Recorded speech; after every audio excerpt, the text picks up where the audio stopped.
So let's have a look now how we can work with date fields.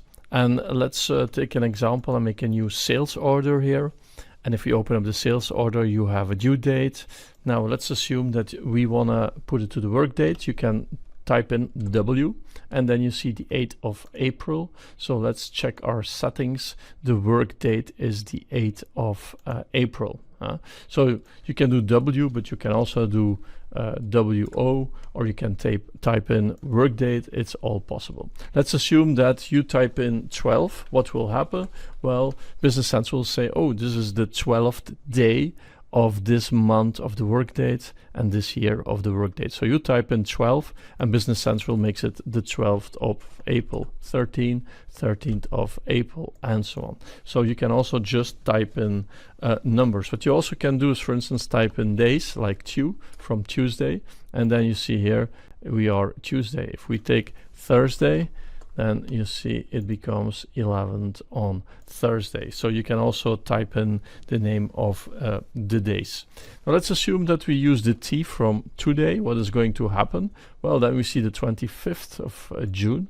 Now the 25th of June is not the work date, because that's the 8th of April in this case. But when you look here, then you see the 25th of June is actually our system date.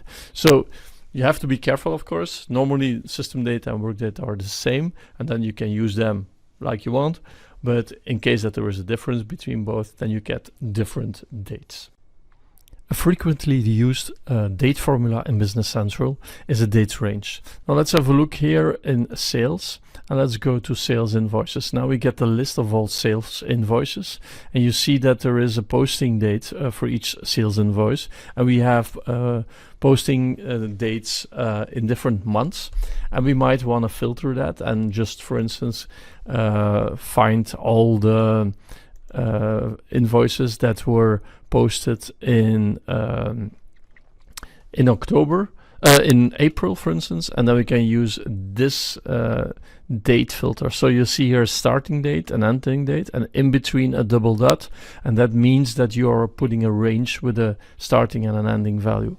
So here we are going to look for invoices in between the starting date and the ending date, and then you see that the system will filter those records. So we have used here a date formula, which is a date range formed by the double dot in between the beginning and the end value.